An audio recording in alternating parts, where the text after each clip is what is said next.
All right, we're gonna pull back the curtain on a world that's, well, it's pretty much hidden from the rest of us.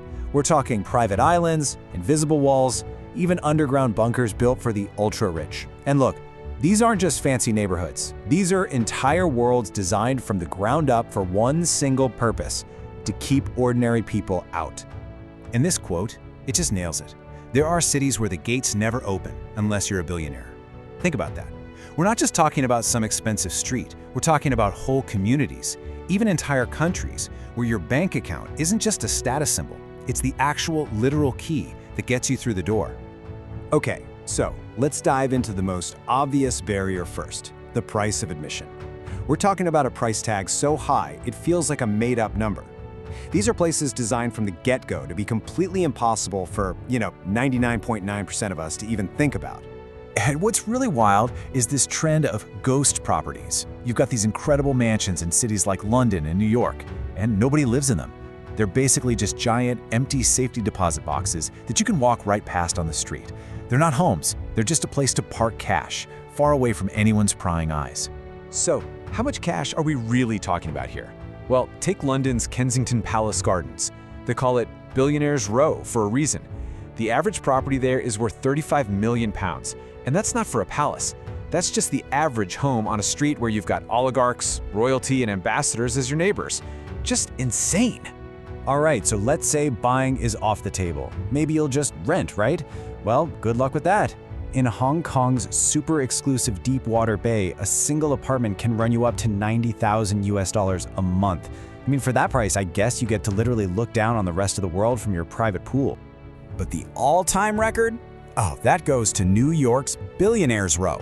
Hedge fund manager Kenneth Griffin bought 4 floors of a skyscraper for a staggering, jaw-dropping $238 million. And get this, that's for one apartment. This chart really puts it all into perspective. Just look at Monaco compared to central London. Now, London is already crazy expensive, right? A square meter of prime real estate there costs about 17,000 euros. Steep, but in Monaco, it's almost 3 times that, at 50,000 euros. Monaco literally makes one of the world's most expensive cities look cheap. That's the level we're at. But for some people, a sky-high price tag just isn't enough. And that brings us to the next level of exclusivity, where the financial walls get reinforced with actual physical ones, complete with their own private security forces. And this slide shows you that fundamental difference perfectly. On Billionaires Row in New York, sure, it's expensive, but anyone can walk down the street and crane their neck to look up at those super tall skyscrapers. But then you have a place like Fisher Island, Florida, the single wealthiest zip code in the entire US. You literally cannot get on that island unless you're on a list. The only way in, a private ferry or your own yacht.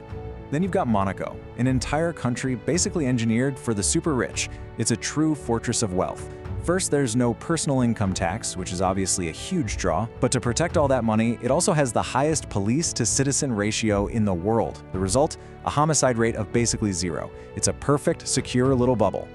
But believe it or not, even Fisher Island has a rival. Take a look at Indian Creek Island, nicknamed, and this is perfect, the Billionaire Bunker. It's even more exclusive. We're talking just 41 homes for people like Jeff Bezos and Tom Brady. But here's the real kicker. Indian Creek has its own private armed police force of 19 officers, patrolling on land and sea 24/7 for just 89 residents. That's a police department for a tiny neighborhood. Okay, so now let's go even deeper.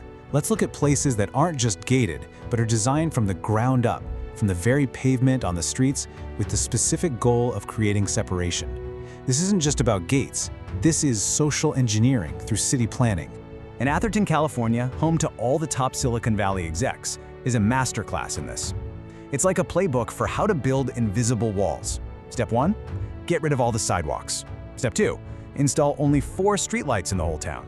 Step 3, zone almost 90% of the land just for giant single-family homes. And the final touch, close the public train station, so outsiders have literally no reason to ever stop there. So what's the result of designing a town that's actively hostile to anyone on foot? Well, it's tragic and maybe not that surprising.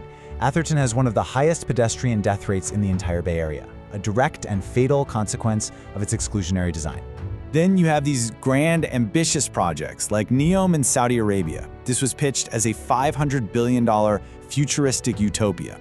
The goal was to have 1.5 million people living there by 2030. But the reality in 2024? Well, the project is hitting major delays, and those projections have been slashed all the way down to just 300,000. It's this incredible vision of an exclusive future that's really struggling to get off the ground. And let's look at Dubai's famous artificial islands. I mean, they were marketed as the ultimate playground for the rich and famous. But the reality is, a bit of a mess. Palm Jumeirah is literally sinking. The world archipelago is still half empty, and the Universe project, it's not even finished. These massive projects really show that building an exclusive world from scratch is a lot harder and way more fragile than it looks on a brochure. So that brings us to our final and by far the most extreme level of separation. This isn't just about living in a nice house away from everybody else. No, this is about what you do when you think everything else is about to collapse.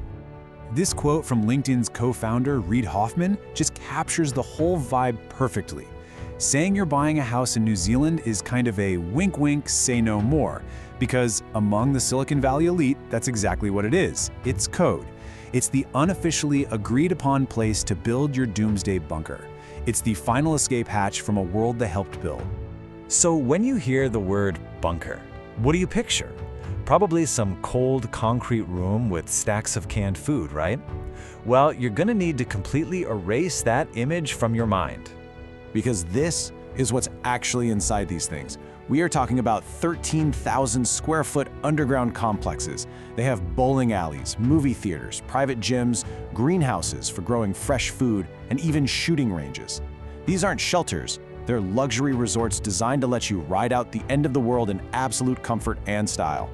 And all of this, from the ghost mansions and private islands to these luxury doomsday bunkers, it all points to one clear and accelerating trend: separation.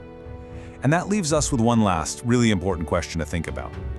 When the people with the most power and resources decide to retreat from our world, what happens to the one they leave behind?